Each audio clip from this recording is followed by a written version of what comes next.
So Professor Loeb is going to talking on searching for extraterrestrial technological artifacts near Earth. So before inviting our professor for the lecture, I will just give a brief introduction of him. So Professor Abraham Avi Loeb is the Frank B. Baer Professor of Science at Harvard University. He received a PhD in physics from Hebrew University of Jerusalem in Israel at age 24, led the first international project supported by the Strategic Defense Initiative 1982 through 1988, and was subsequently a long-term member of the Institute for Advanced Study at Princeton. Loeb has written 9 books, including most recently Extraterrestrial and Interstellar, as well as over 1,000 scientific papers with H-index of 133 and I-10 index of 631 on a wide range of topics, including black holes, the first stars, the search for extraterrestrial life, and the future of the universe. Loeb is the director of the Institute for Theory and Computation within a Harvard Smithsonian Center for Astrophysics, and also served as the head of the Galileo project. He had been the longest serving chair of Harvard's Department of Astronomy and the founding director of Harvard's Black Hole Initiative. He is an elected fellow of the American Academy of Arts and Sciences, the American Physical Society, and International Academy of Astronautics. Loeb is a former member of the President's Council of Advisors on Science and Technology at the White House, a former chair of the Board on Physics and Astronomy of the National Academics, and a current member of the Advisory Board for Einstein Visualize the Impossible of the Hebrew University. He chaired the advisory committee for the Breakthrough Starshot Initiative and served as a science theory director for all the initiatives of the Breakthrough Prize Foundation. In 2012, Time magazine selected Loeb as one of the 25 most influential people in space, and in 2020, Loeb was selected among the 14 most inspiring Israelis of the last decade. In 2025, Loeb was ranked number 3 in publication record and impact of research among all astronomers worldwide over the past 5 years by Scholar GPS. Loeb's latest TED Talk was amongst the top 5 most popular TED Talks in 2024. So with this brief introduction, now I would like request Professor Loeb to please deliver your talk. Welcome, sir. Thank you so much. It's a great pleasure to join you all. I really hope that the young scientists that are listening to this presentation will make discoveries that my generation of scientists failed to make. Because I do believe that the best is yet to come. And another comment that I would like to make is that, and let me start by sharing my screen so you can see that, is the following statement that the foundation of science is the humility to learn. So the statement that I would like to make is that the foundation of science is the humility to learn.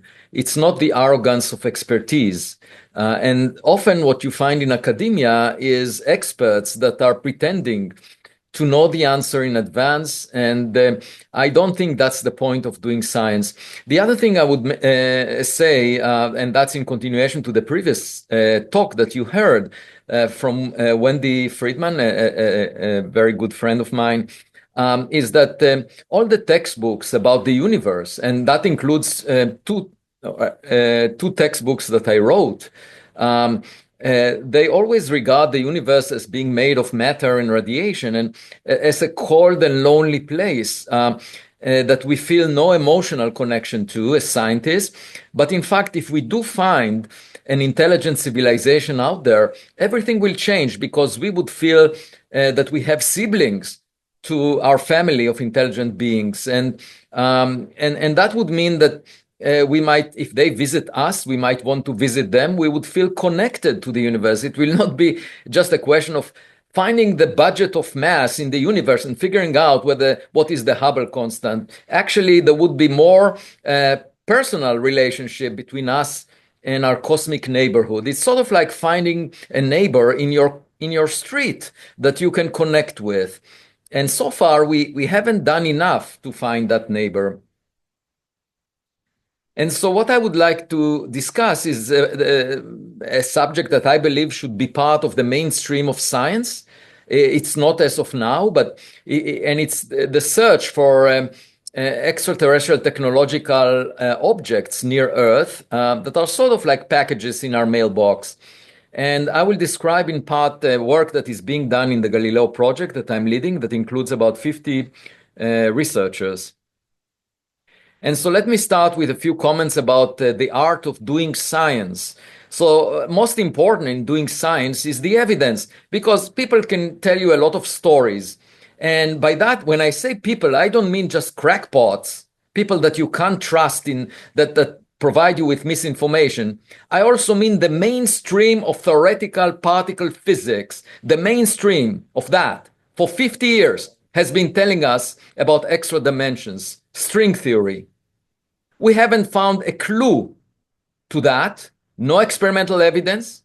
There is no experiment planned that would test string theory in the next century.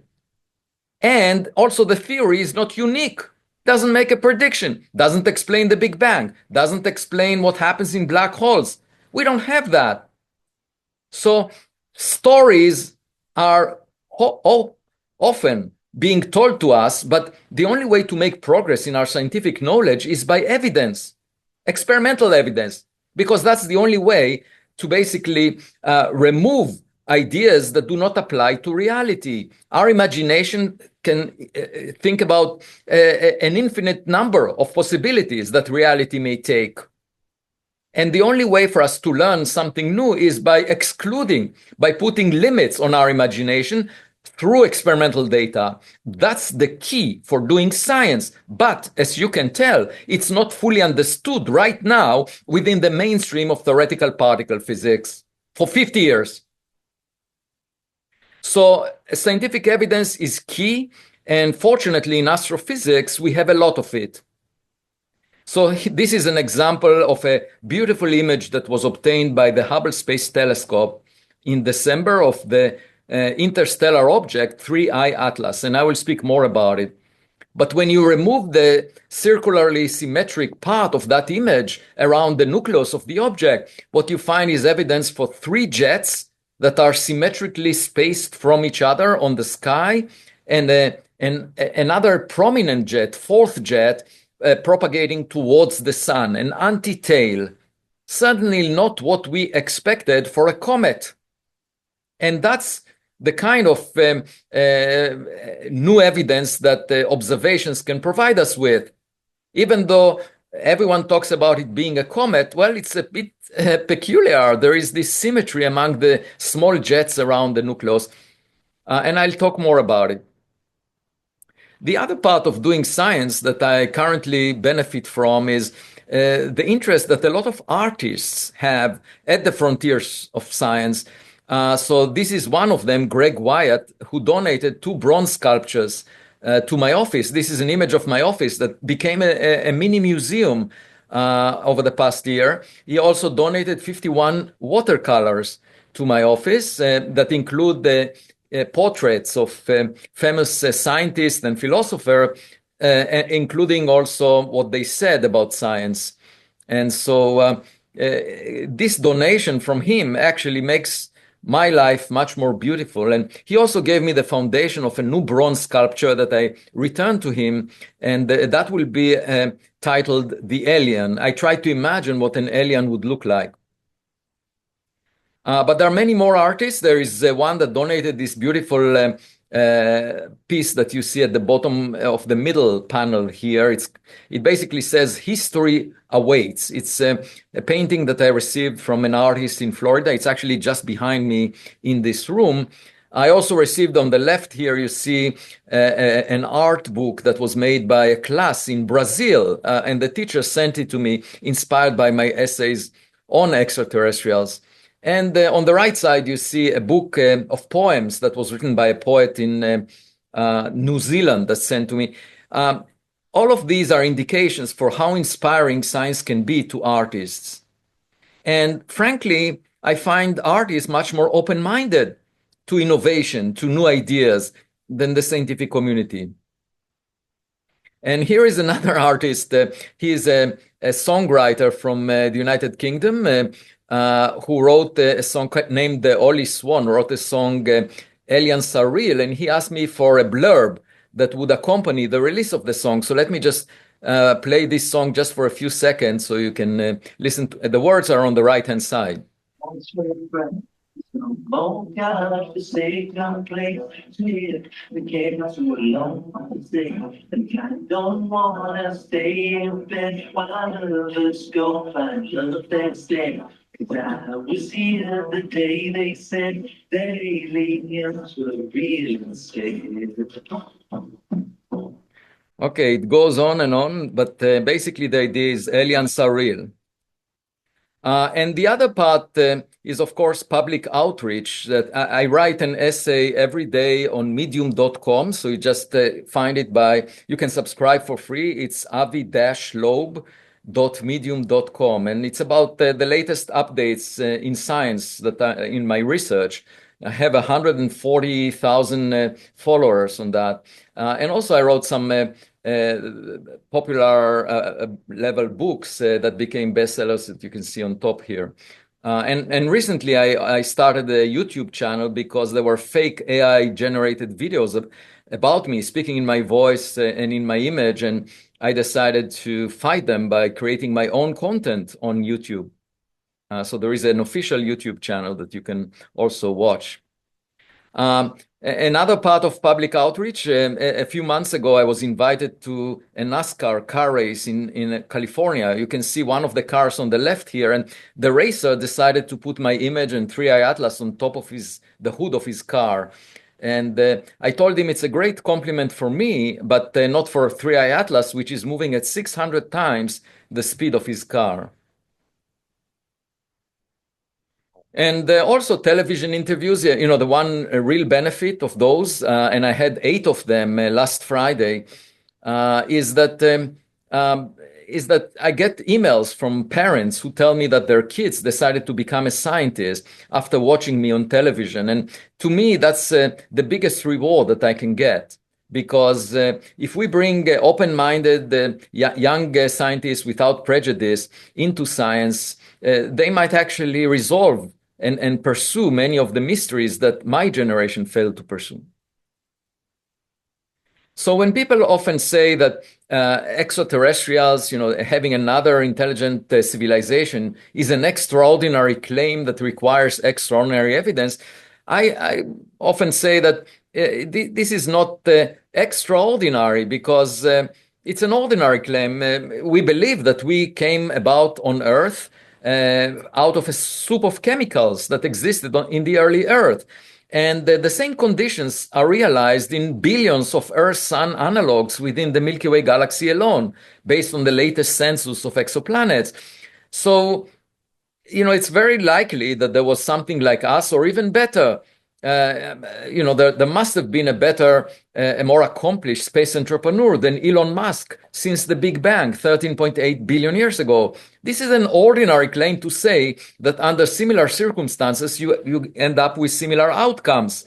And therefore, that requires ordinary evidence. So if usually people make this argument in order not to fund any search. And I say, well, without searching, you will not find anything. And actually, are we alone is the most romantic question in science. And when you go on a date, you better aim high, not low. Right now, the mainstream of the astronomy community is willing to invest $10 billion in the Habitable World Observatory, searching for the biological markers of microbes, the chemicals in the atmospheres of exoplanets that may indicate microbial life. And that's aiming low. Of course, when you go on dates, the most common partners that you may find are mediocre. And obviously, microbes are very common, but they are mediocre. And I would much rather meet a more advanced, a more intelligent being than meet a microbe as a dating partner. And so my point is, of course, you can search for microbes, but it's very challenging to find evidence for them. And it might be easier to find evidence for technological gadgets near Earth if we only do the search. So without funding this, we are basically maintaining our ignorance. Now, Enrico Fermi asked, where is everybody? And if I were next to him in 1950 at lunch in Los Alamos, I would put my arm around his shoulder and say, Enrico, this is a question that every lonely person asks. And what you tell a lonely person is, don't be so presumptuous. You are not that attractive. They will not necessarily be next to you at lunch when you want them to be. You need to search for them. That's what you tell a lonely person. And Enrico didn't build any telescope. So this is completely inappropriate, especially given also the cosmic scale of time and space, where the Milky Way galaxy is tens of thousands of light years in size and about 10 billion years in age. And why would the visit happen exactly when Enrico is sitting for lunch? Maybe there was a visit 10 million years ago or 100 million years ago. Recorded human history is only 8,000 years old. And the possible answer to where is everybody is right here. Because we haven't really recorded our history over cosmologically significant timescales. And in fact, even now, the US government, the Office of the Director of National Intelligence, delivered 3 reports to the US Congress talking about objects in the sky that they cannot identify. They call it unidentified aerial phenomena. And it's, of course, their day job to monitor the sky in search for technological objects that are human-made by adversarial nations that are engaging in espionage, for example, over the sky of the US. So they monitor the sky. I mean, those kind of objects will not be identified by astronomers that focus on distant galaxies. Astronomers would never pay attention to anything flying across the sky close to Earth. And so the US government potentially will be the first to notice such things, given that the military budget is about, the defense budget is about $1 trillion a year. There is a huge amount of resources allocated for that, much more than the resources given to NASA or any other space agencies. Now, actually, former President Obama recently appeared on a podcast a few weeks ago, and he said, aliens are real. When he was asked about it, he said, yes, I believe aliens are real. And he said the truth is that when he came into office, he asked, is there any lab somewhere where one can find the specimens or other artifacts related to aliens? And he was told there is no such lab. But he just believes that there is some indisputable evidence that something unusual is happening near Earth based on what the intelligence agencies were telling him. Now, he tried to backtrack from that statement a few days later because there was a huge interest in the public in what he said. And then current President Donald Trump said that Obama should not have said what he said because this is classified information. And that's strange, right? He could have said that there is nothing behind it. But and then President Trump directed the Pentagon and the intelligence agencies to release government files that are related to alien and extraterrestrial life, unidentified aerial phenomena, and all information connected to these highly complex but extremely interesting and important matters. That's what he said. So we shall see if that will happen in the near future. But it's interesting because it means that there are things that are observed near Earth that are not fully understood. And the last people to attend to that are the scientific community researchers, which is strange. I mean, the government doesn't have time to hallucinate.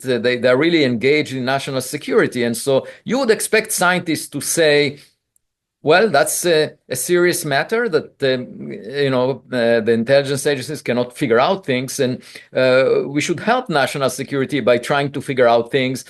And if it turns out that they are extraterrestrial, those things, it's the biggest discovery ever made by science.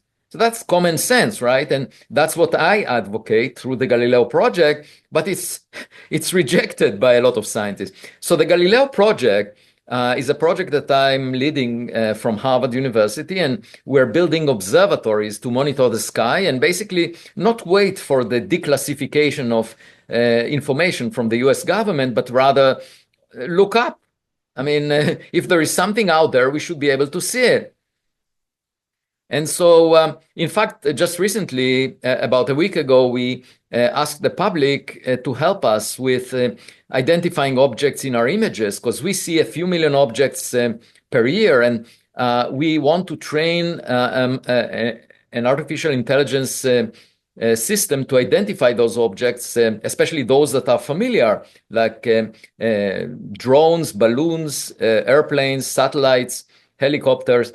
And for that, we need to establish the ground truth. And so we are asking the public to help us establish the ground truth by looking at our images. And we will use that to train our AI systems to look at the full data set based on the training data set of the ground truth.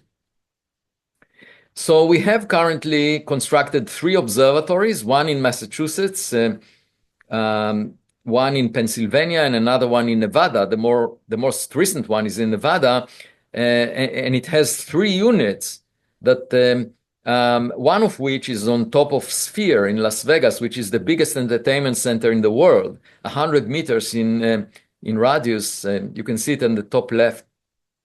And so this is the Sphere. And I went there actually last summer to install that observatory. And here you see me standing inside of it. And on the left, you will see the difficulties, the challenge we had in basically not knocking our head against the pipes that are up there when we installed the observatory there. And most recently, actually, just last month, there is a new film that came out, Marty Supreme, with Timothée Chalamet. And they did the promo. I mean, it's about a ping pong player. Timothée Chalamet is the main actor that plays a ping pong player. And he, to promote the movie, he went on top of the Sphere and they made the entire Sphere like a ping pong ball. But the promo images, you can see one on the top right, they show our observatory. When they said that he's the first one to be on top of the Sphere, that's not true because our observatory is there. We were there last summer. And it's interesting, the promo includes our observatory there. And our observatory includes both infrared cameras covering the entire sky and visible light cameras. And we have also radio receivers and audio receivers, sensors. But most recently, we were able to do triangulation, which allows us to look at a given object from different directions, and by that measure the distance to the object. So here you can see observing the same object. These are just birds, but here is the object in one image, and here it is in another. And by connecting the 2 viewing angles, using both of them, we are able to measure a distance to better than 10%.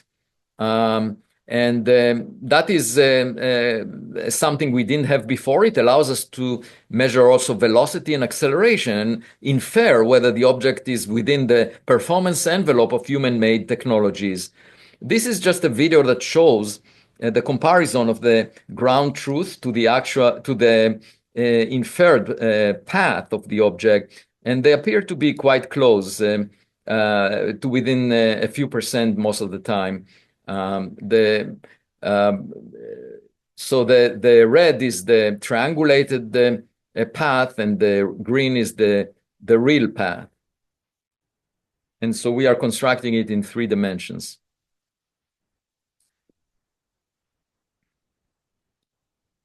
Oops. Let me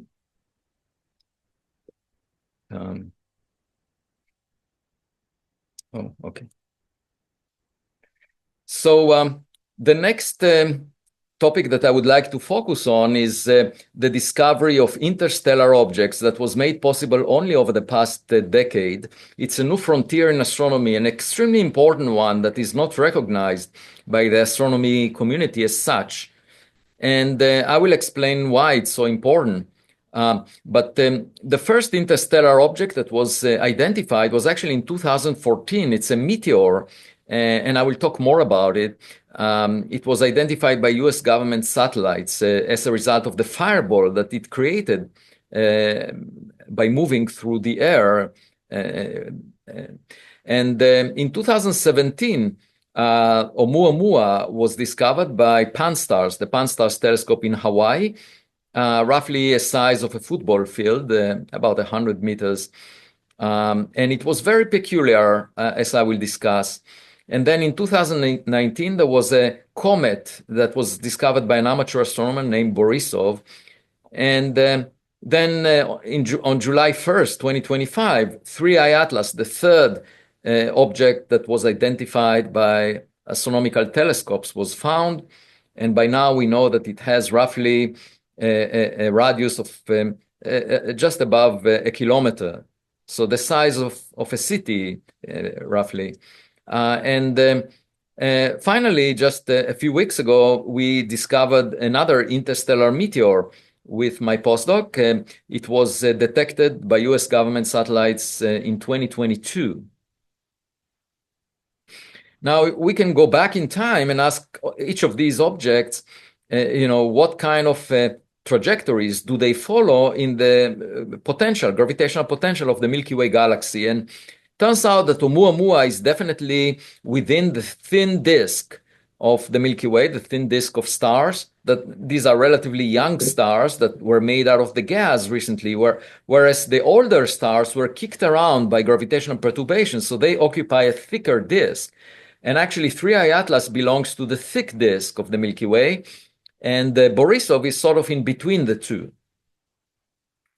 Now, 3I Atlas was quite remarkable because it featured a lot of anomalies. The first one that I immediately noticed was that you can see at the bottom of this slide, it was moving within 5 degrees of the plane of the planets around the sun.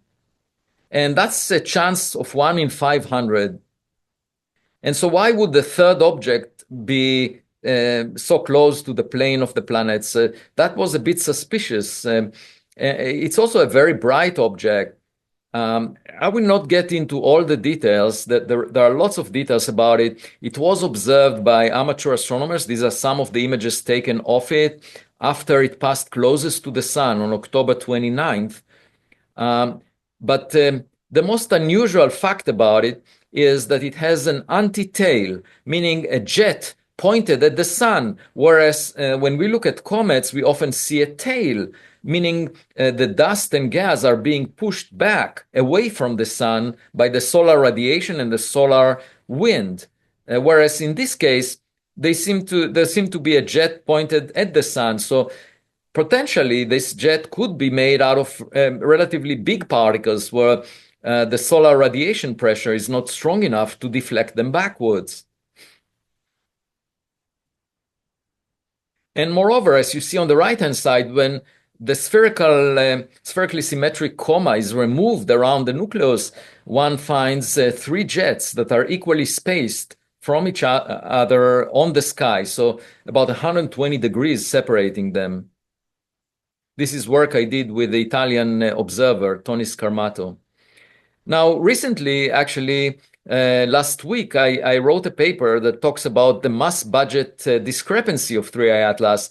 Basically, if you take the best estimate for the mass of 3I Atlas and multiply that by the best estimate we have for the number density of objects like 3I Atlas, if it's completely natural, it's an iceberg that came from interstellar space, you end up with a mass density of interstellar objects the size of 3I Atlas.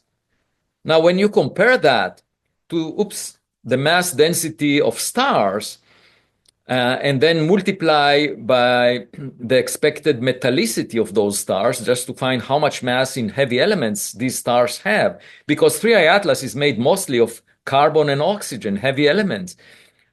you end up with a mass density of heavy elements that is at least 10 times smaller than what you need for the population of 3A Atlas. And that's surprising. Now, the association with low metallicity stars was made as a result of 3A Atlas occupying the thick disk, but also recently based on isotope measurements. Just last week, there was a report about the detection of deuterium and carbon-12 versus carbon-13, and that indicates perhaps a low metallicity source. But as I show here, turns out that the mass density, the amount of mass in metals, heavy elements in planetary systems around low metallicity stars is actually, turns out, if you work out all the numbers, it's about at least 3 orders of magnitude, a factor of 1,000, too small than needed. So that's a puzzle. And another thing is that the mass of 3A Atlas can be calculated. In fact, this is a paper that will appear tonight on the archive. You can check it out on the AstroPH archive. Basically, I wrote down the equation of the rocket effect that you see on the top left. The rocket effect says that there is a non-gravitational force acting on 3A Atlas, which is the mass times the acceleration. Okay, that's the force. And that is equal to the rate by which mass is lost in a preferred direction. So if mass is lost in some direction and it carries a certain velocity, so then there is momentum lost in that direction, and the time derivative of the momentum gives you the force, and there is momentum conservation. So that's the way that a jet airplane works or a rocket works. That's the rocket equation, and it should apply to 3I Atlas. So we can calculate the mass of this object by measuring the non-gravitational acceleration that it has and the mass loss rate that it displays. And of course, the velocity of the gas can be estimated from the sound speed of the molecules that we observe.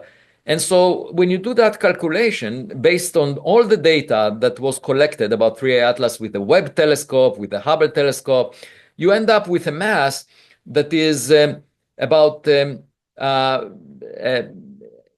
to the power 12 kilograms, or a mass that is about 1 billion tons, metric tons.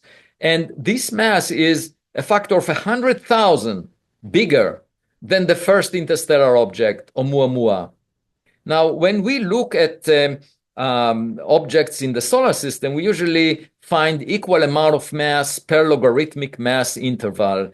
And this means that we should have seen 100,000 objects as small as Oumuamua before we see one big object as big as 3I Atlas. But instead, we saw one object of like Oumuamua, then there was Borisov, and now we have 3I Atlas. So what's going on here? That's a huge discrepancy. Why haven't we seen 100,000 small objects before seeing one giant object? That makes very little sense. And perhaps one or both of these mysterious objects is not natural in origin. Now, I actually, I write, as I said, I write on medium.com, and in one of my essays, I recently, last week, I summarized all the anomalies about 3A Atlas, and there are 22 of them, 22 anomalies, things that are not in line with what we expect, similar to the mass budget discrepancy that I mentioned, and now also the jets, the mini jets, and so forth. So there are geometric anomalies, like why is it in the plane of the planets around the sun? Why is there a symmetric set of jets, and all kinds of other? You can check my list. And there are also alignments. For example, 3 Atlas was in the direction of the WOW signal from 1977 to within less than 1% chance of that coincidence. Also it showed evidence for biological signatures, like organic molecules that are used as biomarkers, like methane and carbon dioxide and CO, carbon monoxide, and so forth. So there are lots of anomalies, and nevertheless, these are being ignored. They are not being discussed. Just to give you an example, there was a detection of a nickel with very little iron back in July and August last year. And the only place where we find nickel with very little iron is in industrial production of nickel alloys. And it's called the carbonyl chemical pathway. So what did the authors of the paper do? What they said is, oh, maybe nature is employing this industrial production pathway. Maybe nature has the carbonyl pathway to produce nickel with very little iron. Instead of saying, wait a minute, is that a technological signature? Because we use this process for aerospace applications. So these are some images of 3I Atlas in different types of molecules, but including organic molecules. And the interesting question is whether there is any life form on 3I Atlas, because if we wanted to seed the Milky Way galaxy with life, we would not put microbes on Voyager. We would put them in a capsule that collides with 3I Atlas and plants some microbial life inside of it, so that when it gets to another star and evaporates, it will release those, and we would seed another star with the kind of life as we know it. That's a much better way, because 3I Atlas is moving at 60 kilometers per second, at least twice as fast as all the rockets that we ever launched. Just to give you an example, a couple of months ago, it came close to two spacecraft that are on their way to Jupiter. One is the Europa Clipper, and the other one is JUICE. So it came close to them a couple of months ago, and now it's actually arriving today to Jupiter, today. And these two spacecraft that are human-made will arrive only in 2030 and 2031 to Jupiter. So if you wanted to get to hitchhike to interstellar space, it's much better to use such an object. And the other comment I will make is that if we were smart enough, we would intercept 3I Atlas and bring materials from it back to Earth, because that would allow us to check for the building blocks of life as we know it, if they exist around another star. Instead of investing $10 billion in observing remotely far away planets, or actually it's completely impractical to visit other stars and report back with current technologies. It would take millions to billions of years. But here is an object that came from another star. We could just scoop it, bring material back to Earth, and learn whether there are building blocks of life in it. And even if it's a natural rock, that would be of great importance, and nobody talks about it.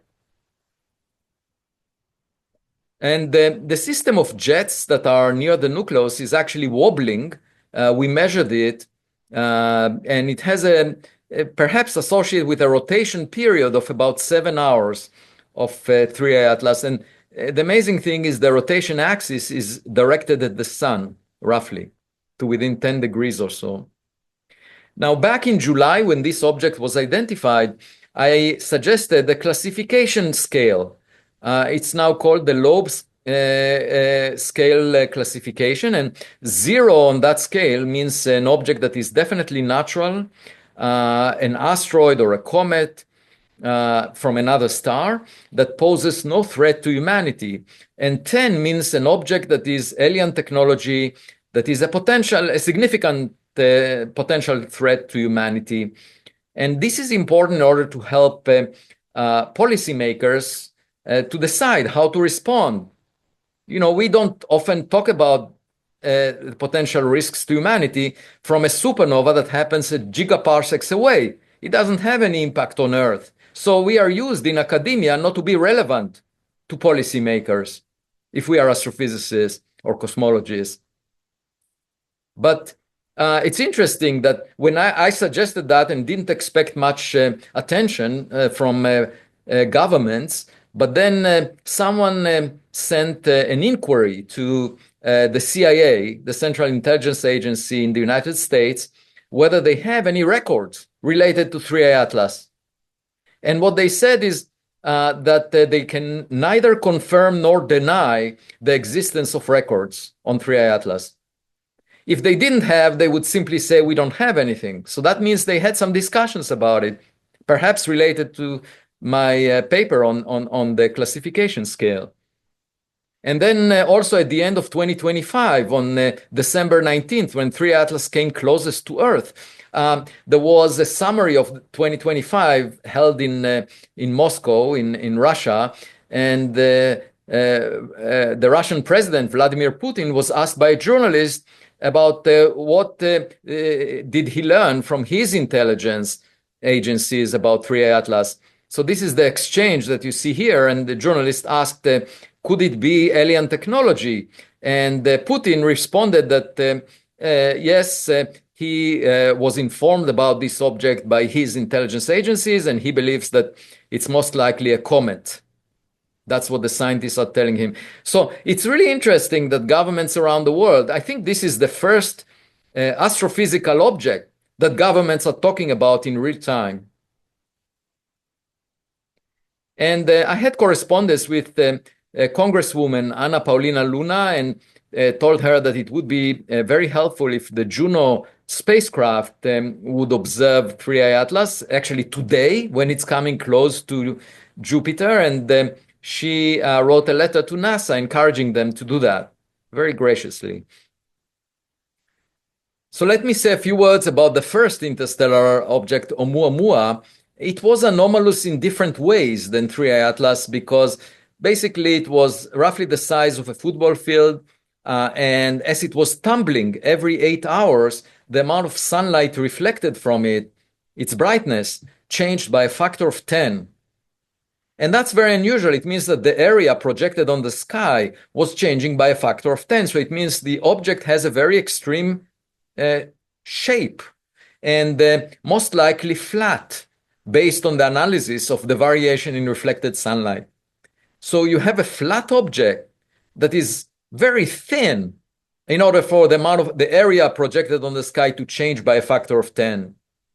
Moreover, it showed an excess push away from the sun, a non-gravitational acceleration, but there was no gas or dust detected around it.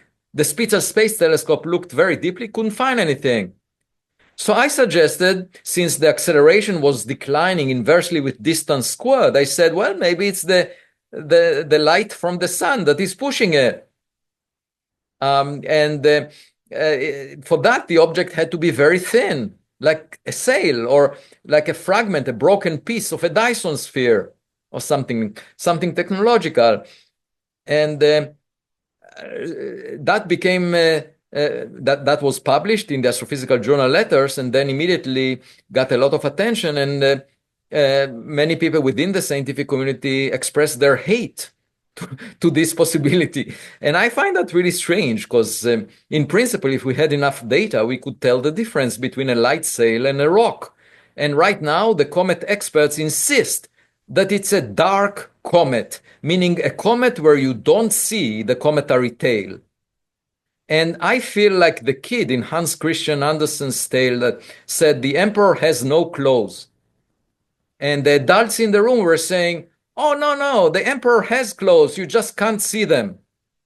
And this is the dogma within the mainstream. So the dogmatists are saying there are things that you can't see. And I say, what we see is what we get. So who is more reasonable? And I should say also that on January 2nd, 2025, the Minor Planet Center that catalogs near-Earth objects announced a new asteroid, and a near-Earth asteroid. And then a day later, they realized, oh, wait a minute, this asteroid is actually moving along the path of the Tesla Roadster car that was launched by SpaceX in 2018. So it's not a rock, it's a car. So they took it out of their catalog. But imagine another space entrepreneur, better than Elon Musk, that launched a car to interstellar space. When they would see it, they would not know the path of this car because we didn't launch it. So they would say it's a rock of a type that we've never seen before. Should we believe them? By the way, if a cave dweller would find a cell phone, the cave dweller would say, it's a rock of a type that I've never seen before, because the cave dweller is used to playing with rocks. And Comet experts were basically trained on a data set that includes only rocks, just like LLM or AI systems. And I say, you should expand your training data set to include technological objects, and then allow your imagination to play a role in the way you interpret things. In fact, the same telescope in Hawaii, Pan-STARRS, discovered another object after Oumuamua that was pushed away from the sun by reflecting sunlight. Then they measured the spectrum and found that it's made of stainless steel. Turns out that it was a rocket booster that was launched in 1966 by NASA. So we know that we produced it, and therefore it's technological. But who produced Oumuamua? And by the way, some people say, oh, it's a very large distance that separates stars in the Milky Way galaxy. Do we need wormholes? Do we need faster than light propagation? No, even with our 1970s technologies, the Voyager spacecraft, we integrated the orbit of the Voyager spacecraft in the Milky Way galaxy. Within 1 billion years, it will be on the opposite side relative to the sun. Voyager from 1970s technologies will make it in a time scale that is shorter than the age difference between the sun and most of the stars in the Milky Way galaxy. Most of the stars in the Milky Way galaxy are billions of years older than the sun. There was plenty of time for Voyagers to reach our backyard from civilizations on the opposite side of the Milky Way galaxy. You don't need faster than light propagation, because Voyager is propagating at a speed that is 10,000 times smaller than the speed of light. That's enough. Now, just a few weeks ago, we posted a paper with my postdoc that reports about a new interstellar meteor that basically an object that collided with Earth at a speed that exceeds the escape speed from the solar system.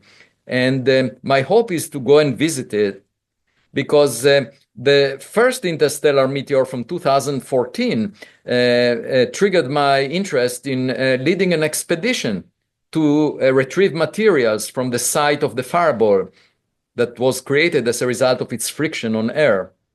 And the US government, the US Space Command, released data on the flares, 3 flares that came from this fireball, and they provided the information about the location.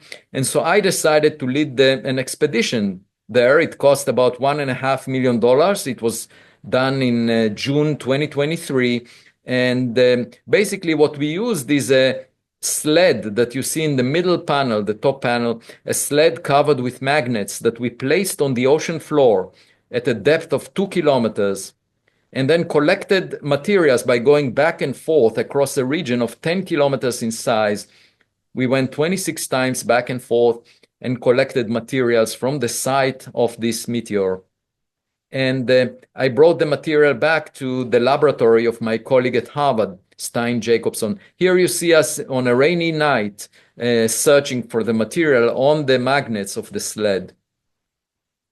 And this is an image of Stein Jacobson on the right-hand side here, who has the best equipment in the world for analysis of the composition of the material we brought back. And on my other side is Sophie Bergstrom, who found most of the molten droplets in the sample that we brought back, 850 spherules that looked very distinct relative to the background sand. You can see here the background sand, and this is one of those molten droplets, a spherule. And there were different types. We found that 10% of the fragments that we brought back have an unusual composition, chemical composition. So you see here elements from the periodic table, starting on the left. They're organized by compatibility. That's a term that is related to chemical geology. On the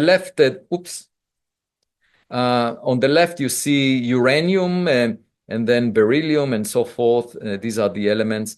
The vertical axis shows the abundance of these elements relative to the standard solar composition of the materials that made the solar system. And some of the elements have up to 1,000 times higher abundance in this sample of spherules relative to the standard composition of solar system materials. So we suggested maybe that's good evidence that they came from outside the solar system. And other people said, oh, well, maybe it's coal ash. So we compared it to coal ash. It's nothing like it. Then they said maybe it's tektites. And we compared it to tektites. It's nothing like it. This is a very unusual composition that we gave it a name, Belau, because beryllium, lanthanum, uranium are of a very unusual abundance in this sample. And I should say also something that is not displayed here yet, but we just discovered new evidence that is beyond any doubt, that is not based on chemical composition, but based on isotope abundances. We measure isotopes that demonstrate that it's definitely from outside the solar system, because it's very difficult to change the relative abundances of isotopes by processes on planets, asteroids, comets. You really need the nuclear reactions to change the number of neutrons within an atomic nucleus, or you need the bombardment by energetic particles. That doesn't happen in planetary systems. And we found the isotopic composition that is very unusual and different from solar system composition. So we have very clear evidence. This is work in preparation, a paper in preparation, clear evidence that we identified materials from outside the solar system. And of course, it could be of natural origin. For example, the most common type of stars are dwarf stars. And if you have a rocky planet that comes close to a dwarf star, it will be tidally disrupted because a dwarf star has a mean density that is 100 times the mean density of the sun.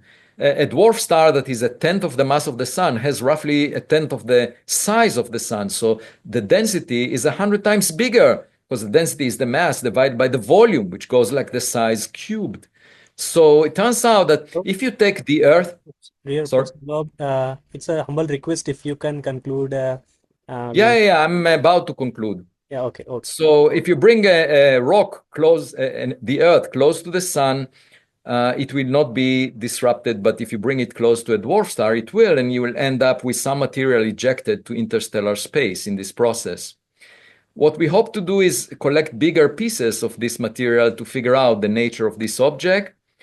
And also, of course, a very important observatory is the Rubin Observatory in Chile that will find many more interstellar objects. It employs a camera with 3.2 gigapixels. The data is already coming in. And finally, I would like to point out that we have the Rubin Observatory in the south, looking at the southern sky, but there is also a plan for the Argus Array Observatory that will monitor the northern sky.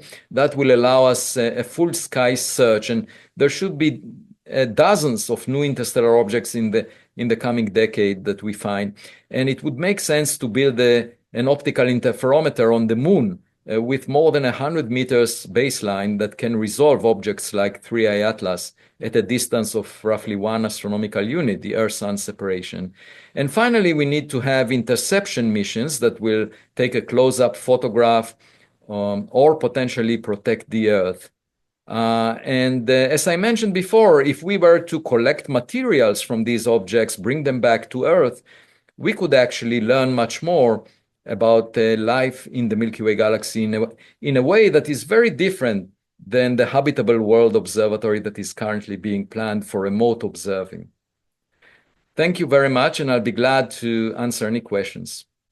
Yeah, thank you, Professor, for your brilliant talk. And I would like to express my sincere gratitude to you for sharing such profound results and enriching us with your work on interstellar objects. So thank you. This is a question by Professor Tejinder Singh from Tata Institute of Fundamental Research, Mumbai.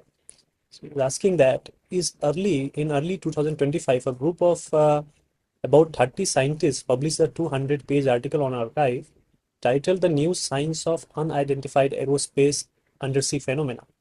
Does this article provide credible evidence for the non-human intelligence in the Earth's atmosphere environment? If not, then how to understand what UAP are? Well, that's an excellent question.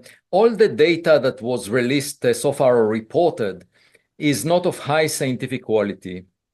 We cannot use it to argue that it's beyond a reasonable doubt that we are being visited by technological artifacts from outside of this earth. Now, it's possible the US government has such data, but that's classified, and that was the purpose of President Trump's directive to the Pentagon and the intelligence agencies. And of course, if they have such materials or such data, I would love to help them figure it out, but it wasn't released publicly. So that, again, I say, keep your eyes on the ball, okay? So the fact that the archive posts a paper is irrelevant. The question is, keep your eyes on the ball. What is the evidence? Is there evidence? And of course, if there was evidence that is beyond any doubt, we would all know about it. So the fact that there was an article, the fact that there were 30 people signed on it is completely irrelevant. You should never believe stories that people tell you. You should look at the evidence. And, there were 100 people that wrote a book when Albert Einstein, after he came up with his theory of relativity. So a decade later, they wrote a book saying why relativity is wrong. 100 authors against Albert Einstein. And so when a reporter asked Albert Einstein, what does he have to say? He said, you don't need 100 authors. It's sufficient to have one as long as they make a clear argument that is indisputable. So you don't need 30 scientists on an archive preprint. What you need is a kid that shows you a photograph of a technological object or materials. It's enough to have one person, but the evidence is the key, not the number of people. People are completely irrelevant. Yeah, well, thank you, sir, for your thoughtful response. So another question, please. So it is questioned by Louis Marmot from York University. So it is quite trivial that other life form must exist elsewhere in the universe.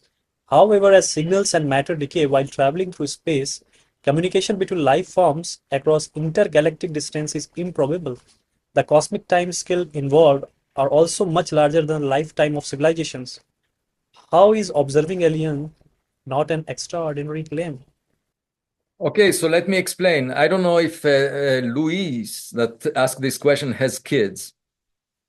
But if you have kids, I have two daughters, when they leave home at a later age, you don't expect them to report back and tell you about each and everything that happens to them. It takes a lot of time. And in fact, they may be far away.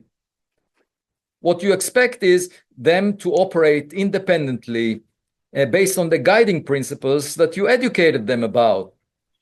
And so when we send, for example, a spacecraft to an interstellar mission, we should not expect it to report back. The only missions that we launched so far to the moon or other planets in the solar system, it's such a close distance to us that, we are sort of like we are helicopter parenting these instruments. Helicopter parenting is a description of parents who really want to know everything about their kids and keep looking at them over their shoulders. So the engineers in the Jet Propulsion Lab in Pasadena are helicopter parenting all the gadgets that were put on Mars, all the robots, all the rovers. But that's possible just because Mars is so close to us. When you send something outside of the solar system, you can't helicopter parent that. You have to put some artificial intelligence into it so that it will make its own decisions, just like your kids when they leave home. And you have to trust that it will fulfill its mission. So the fact that it doesn't report back, it doesn't really mean that you didn't send them. I sent my girls out of my home. I know that they are out there. And the fact that they don't communicate back everything that happens to them doesn't mean that I didn't send them. So in the same vein, you can send, if you have a goal, for example, to seed the Milky Way galaxy with those technological gadgets, you will send them out, let them do their thing. You might even send self-replicating probes that can multiply exponentially in number by using raw materials from the sites that they visit.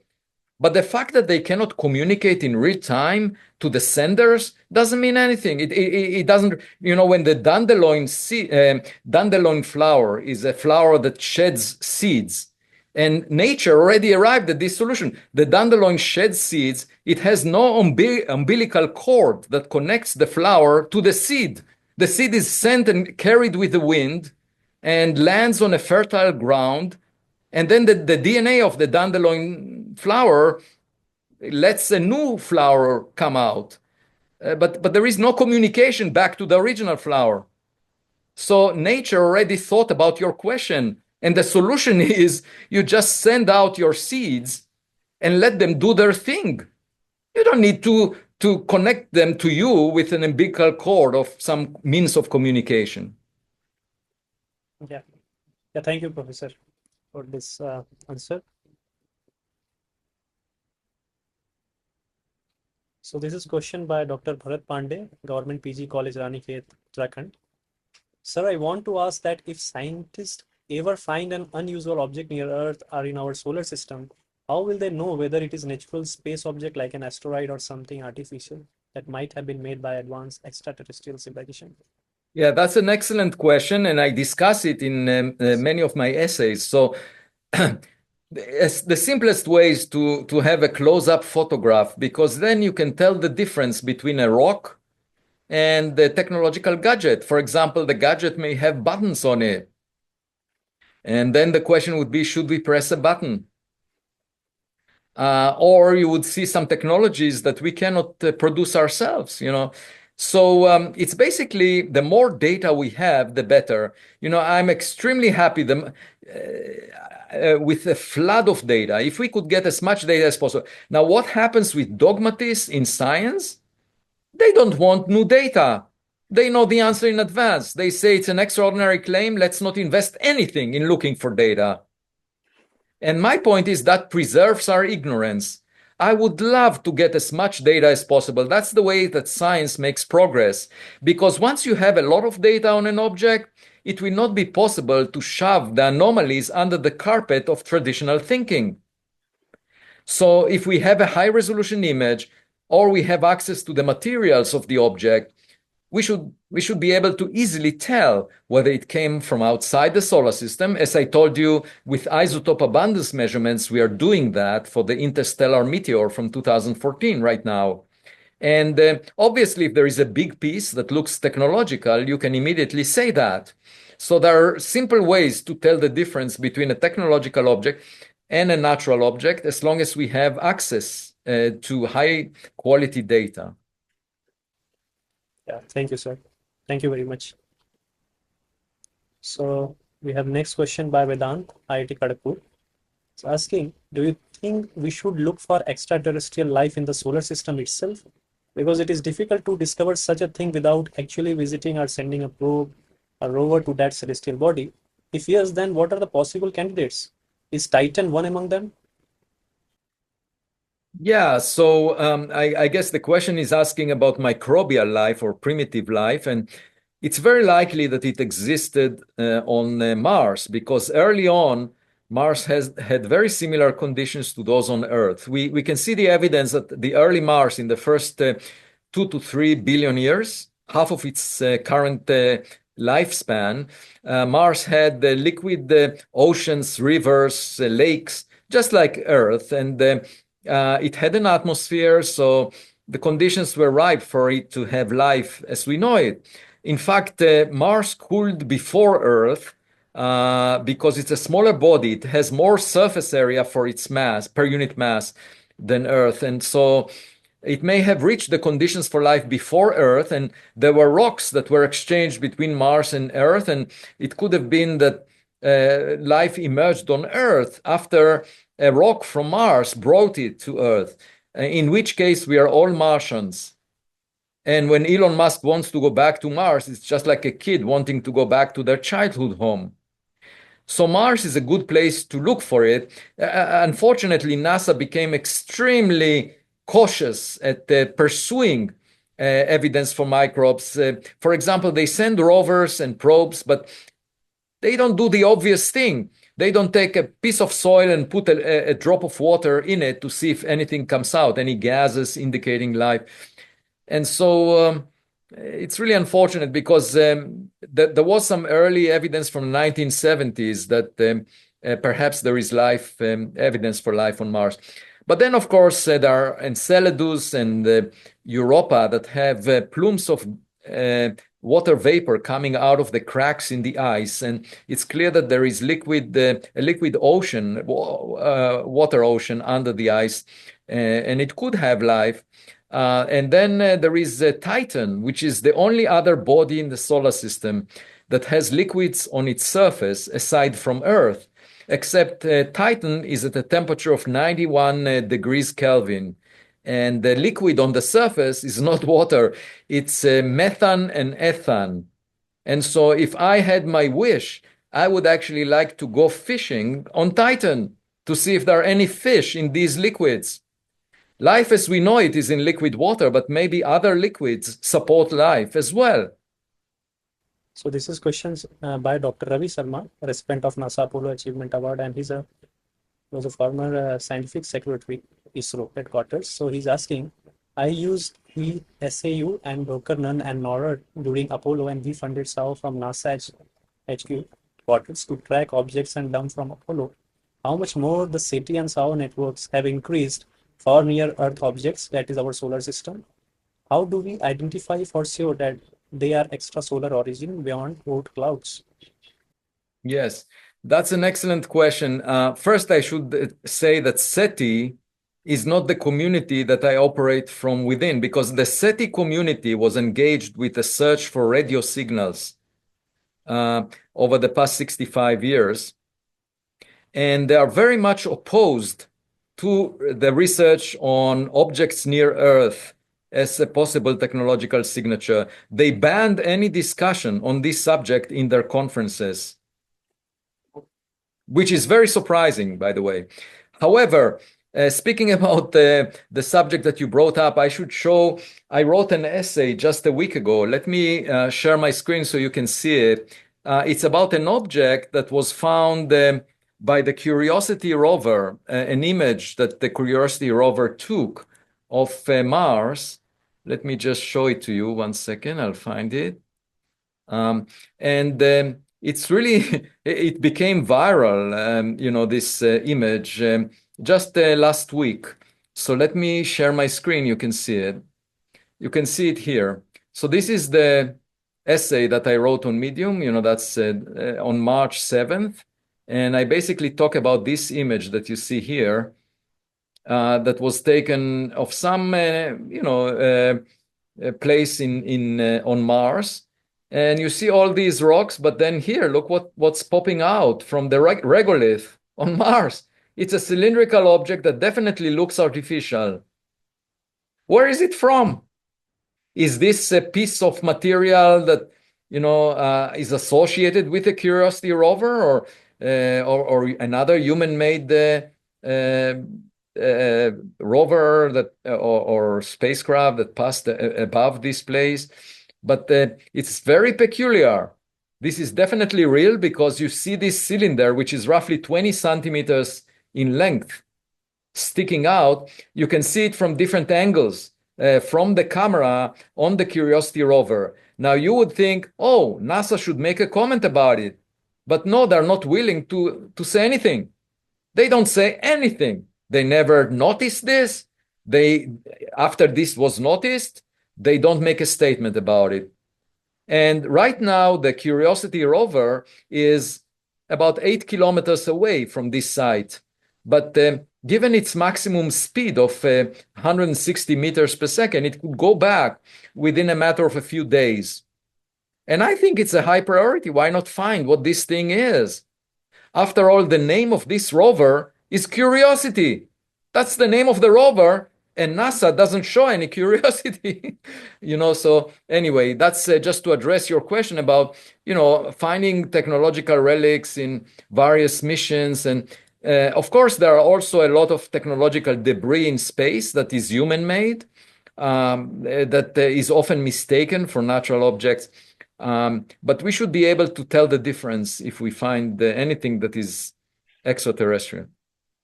So this is question, you're asking that when we search for aliens or higher intelligence out there, we generally assume that they should also have carbon-based bodies like us. What if aliens' bodies are not carbon-based? Oh, it's quite possible that they're not carbon-based because, for example, we are now transitioning to a future where artificial intelligence is really dominating the scene, and artificial intelligence systems are made of silicon, right? The silicon chips.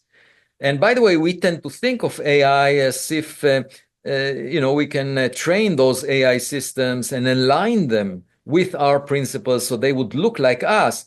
But the way I think about it is like if you have a pig, you're trying to put lipstick on the pig so that it looks more beautiful. It doesn't make the pig human. So for the same reason, training AI will not make AI systems like humans. They are something different. They are alien intelligence. And in the future, we will be potentially dominated by the way AI affects us. And in principle, we could supplement our body with all kinds of gadgets that are not biological, perhaps extend human life well beyond what it is now. Maybe we will live forever, so you can send astronauts for very long trips. So if we meet someone that represents our future, it may not be biological. It may be AI. It may have an AI brain and it may have a body made of silicon. I don't know what, but I don't want to imagine. I just want to observe it. Yeah, thank you, sir. So it could be the last question.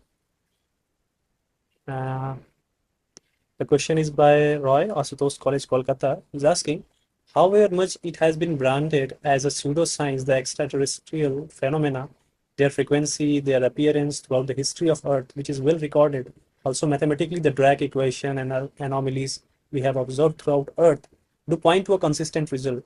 What do you think is the most significant proof that needs much more analysis or research? Yeah. So again, it's an excellent question. And the problem with this field of study is that there is a lot of nonsense being said, a lot of misinformation. People come up with stories that make no scientific sense. There is a lot of noise. And that's why many scientists prefer not to work on this subject because they say, oh, we will be flooded with nonsense that people say. That's not a good enough reason, because nonsense was said throughout human history about things that are now part of science, including medical science. There was lots of nonsense. What we should do is focus on the scientific method, which is based on what we already know, which is the laws of physics. Many science fiction writers and other people say, oh, there could be new physics. Well, it's very difficult to come by new physics. It's not easy. You just heard a talk by Wendy Friedman where people debate for years about whether there is new physics or not with the Hubble tension. It's a lot of work. You can't just say, I imagine moving faster than light. I imagine, that's possible for a science fiction writer, but not in science. The laws of physics are not easy to come by and change, and so we should accept what we already know within physics, and then be open-minded to anomalies that will inform us. But the way we learn about new knowledge is through experiments, through observations, and not by storytelling. And so there is a lot of storytelling, a lot of misinformation, about a lot of nonsense being said about this subject. And my solution to that is to ignore all of that and focus on the scientific method, because this is the most consequential question that science can offer to society. Are we alone? That's the most consequential. It will change the future of politics. If we find a neighbor, we would realize that we should behave differently in the future. Just like when someone knocks on the door of your home, suddenly, if there was a loud argument within your family, people stop arguing because they don't want to leave a bad impression on the visitor. So when we realize there is someone visiting us, we will change priorities. Right now, if you look at the newspaper, we are always engaged in conflicts around the world, but it will change our perspective and what we wish to do in the future and our aspirations for going to space and how to protect the earth and so forth. We would feel part of the same species. We are all members of the human species. We are all in the same boat, and so we should work together. I see it as a path that is full of optimism, that will bring humanity to a better place. And that's why I pursue it, despite all the resistance that I get within the scientific community. I think it's the most important subject that should be funded at a level of billions of dollars so that we can make progress.